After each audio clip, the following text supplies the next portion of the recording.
Moyeli, estamos aqui no Clube Tiricaça, na 22ª edição da Convenção CDL. Uma das palestrantes é a nossa convidada aqui no Panorama da Rádio Independente, liderança e o novo paradigma do capitalismo, gerando riqueza em tempos complexos.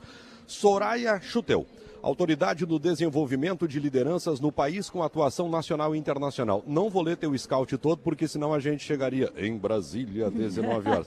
É muito scout, né? É muita qualificação. Tudo bem, Soraya? Como vai? Bom dia. Tudo bem. Dizem que eu andei estudando nessa vida, eu acho. Poxa, tô vendo aqui PhD, pós-doutor, e assim vai. Que legal. Mas é uma satisfação estar aqui com vocês nesse evento tão importante nessa região que pulsa empreendedorismo. Tu vem da onde? Chegou da onde? Eu moro em Gravataí, região metropolitana. Chegou hoje aqui em Cheguei, acabei de chegar.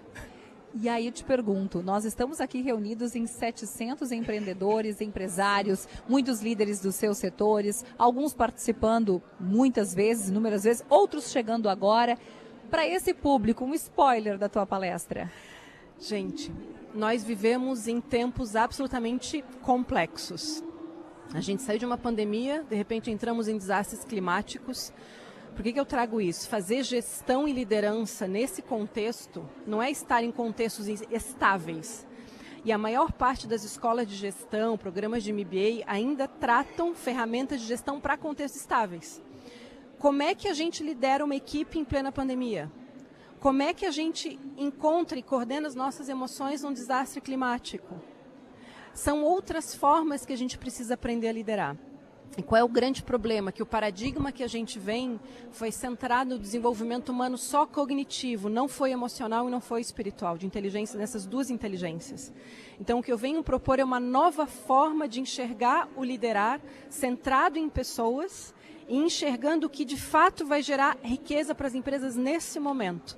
Quem não entender de ser humano não vai dar conta. E como ser um líder sem ter uma agressão, sobretudo psicológica, em tempos modernos? Porque eu vejo que muita gente quer ser líder, tu experimenta, daqui a pouco tu foge da raia. Poxa, isso não é para mim. É isso aí. É quase que uma agressão psicológica. Esse é o desafio, Soraya? É o grande desafio. Eu estava agora mesmo vindo para cá falando com os maiores empresários do nosso estado. E ele dizia, empreender parece bonito. Claro que é uma jornada que a gente gera muito impacto. Mas tu tem que estar preparado para os desafios que vão aparecer na jornada. Então, o que a gente mais precisa hoje é musculatura emocional. Por que eu digo que a gente não foi preparado? O contexto de educação é dentro de uma sala de aula. Dentro de uma sala de aula, tu não desenvolve líder para a vida. Então, toda a minha base de pesquisa, eu sou também não só teórica, mas prática, eu sou empresária há 20 anos. A gente precisa desenvolver resiliência interna das pessoas. Como? Se conhecendo, trabalhando as suas emoções, viagens e aprendizagem experiencial, filosofia. Como é que os líderes do passado lideravam?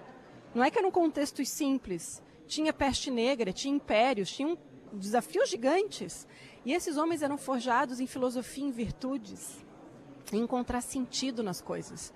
E é um pouco disso que eu vou estar abordando na minha palestra. A gente não consegue mais só com ferramental de gestão e números e planilhas e inteligência artificial, que é fundamental. O ser humano não é um app. Esse é o ponto. Como que eu vou acolher as pessoas? Não deu enchente. Todos nós somos impactados.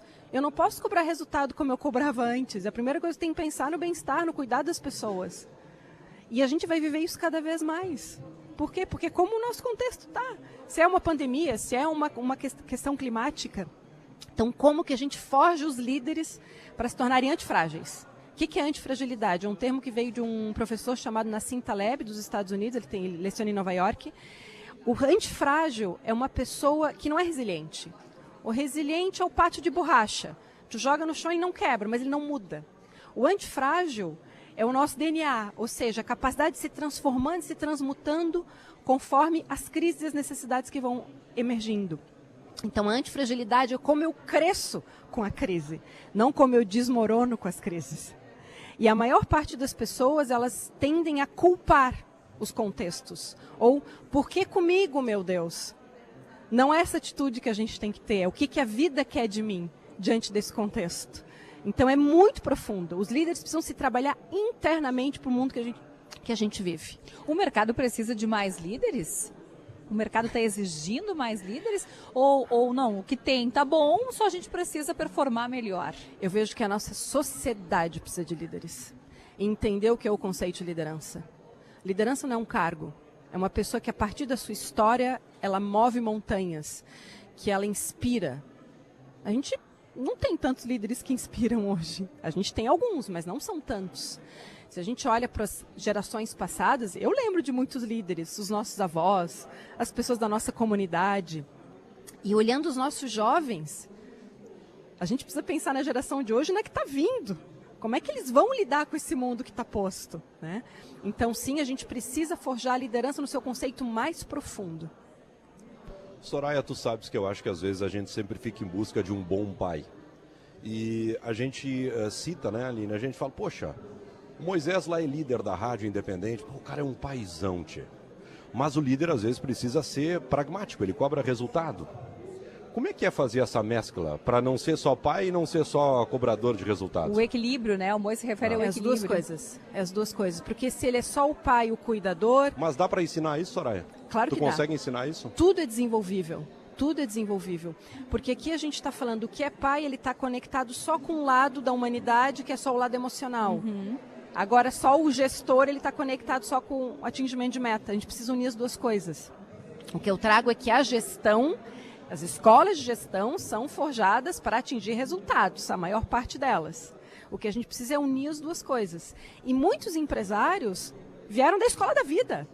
Muitos não têm escola de gestão. Então, muitos foram aprendendo, e foram aprendendo em casa como fazer, né, e liderar negócios. O que a gente precisa é unir essas duas coisas. Porque se a gente se torna excessivamente pai, a gente não cumpre o lugar que precisa cumprir. Porque a liderança, ela também precisa colocar limites. O que precisa ser resguardado no papel de liderança é a sobrevivência da organização. E para isso a gente precisa pensar no todo. E às vezes a gente precisa tomar decisões difíceis. E só que tem a forma de fazer a decisão difícil. Tem a forma da gente fazer eventualmente um desligamento. Essa é a questão. Eu iria até te fazer essa pergunta. Nós estamos no meio de comunicação. A comunicação, ela está nesse bolo? Em que lugar do bolo ela está? No topo, no meio do bolo? Porque quando você fala em, por exemplo, de que forma eu vou desligar alguém, me passa pela cabeça a forma que eu comunico que essa pessoa, por exemplo, está sendo desligada. Comunicação é crucial, só que comunicação ainda é um efeito. Para que uma comunicação ela seja humanizada, eu preciso antes estar bem comigo mesmo. Uhum. Porque quantas pessoas descontam nos outros, na comunicação, problemas que elas estão vivendo na sua existência. Então, o que eu venho trazer também é muito importante isso, gente. A gente está na era da saúde mental. Está piorando cada vez mais os índices. E isso é um fenômeno do nosso tempo. E não é responsabilidade da empresa que todas as pessoas curem as suas saúdes mentais. A gente precisa coletivamente buscar essas soluções. Então, uma pessoa que não está dando conta sozinha, ela precisa buscar terapia. É claro que as empresas podem contribuir, criar ambientes mais saudáveis a partir das lideranças. Mas cada um precisa se responsabilizar também pela sua própria vida. E não ir postergando. Porque isso depois a gente vai jogar no emprego. A vida é uma só. Se eu não estou bem em casa, eu não vou estar bem no trabalho e vice-versa. Então, acho que é uma consciência sobre como o ser humano opera. Soraya, nós temos diferentes formas e formatos de a organização interagir com o seu colaborador, principalmente com os líderes. Quando o líder tem um grande problema e a organização se vira para ele, e a gente vê isso acontecer. E eu acho que tudo se mistura, né? É muito difícil, poxa, eu tenho um problema lá em casa, mas eu vou trabalhar, eu entro aqui, eu passo por essa porta, tá tudo certo, aqui eu não misturo. Não é bem assim. Não. Me parece que as grandes organizações cada vez mais se preocupam com os problemas, sobretudo das suas lideranças. Exatamente. Por quê? Ser líder também é uma jornada solitária.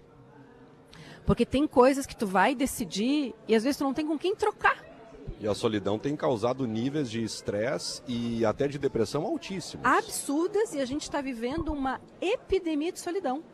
Apesar das pessoas terem milhares de amigos nas redes sociais, às vezes elas não têm com quem falar seus maiores dilemas. Então, se a empresa ela não olha e não cuida também das suas lideranças, a liderança ela é causa da cultura e que vai impactar em resultado, a gente não vai dar conta desse tempo. O que eu estou propondo, a minha tese é, e não é uma tese só teórica, ela é prática e dá resultado, gente, porque tem muita empresa fazendo isso. Eu não posso mais fazer negócio sem olhar para as pessoas e cuidar delas. Isso tem que estar na agenda. Isso é investimento em estratégia, isso não é abraçar árvore. É o único jeito da gente conduzir as empresas no nosso tempo. Porque os líderes, na hora que deu a enchente, a gente cuidou de um monte de gente, milhares de pessoas. A gente tirou dinheiro do nosso bolso. E quem cuidou da gente? Esse é o ponto que eu estou trazendo de reflexão. Então, a gente coletivamente precisa entender que essas pessoas que estão na ponta e respondem por milhares de pessoas também precisam de cuidado. Baita pauta, poderíamos seguir com ela aqui durante... Faz sentido, gente? Total sentido. Eu queria saber mais, por exemplo, sobre o tempo em que todo mundo está correndo, a palavra correria está no vocabulário de todo mundo e às vezes até do líder. E aí eu fico pensando como isso pode ser uma barreira também para o liderado se aproximar desse líder que está sempre... Completamente. Por isso que a gente tem que pôr na agenda. A agenda de todos nós é uma correria. A gente é demandado 24 horas com as ferramentas digitais. Só que se eu não coloco na agenda o tempo de cuidado, a coisa não acontece. Primeiro com a gente mesmo, depois com os nossos times. Olha aí. Temos Olhei que para ela e liberá-la. pensei, essa mulher é psicóloga, mas ela é. Eu tenho formação eu sou administradora, mas eu tenho formação em psicologia e filosofia. É. Olha só, que legal. Atende? Eu vou me candidatar. Como mentora, sim. Eu não sou psicóloga, mas eu atendo como mentora e conselheira.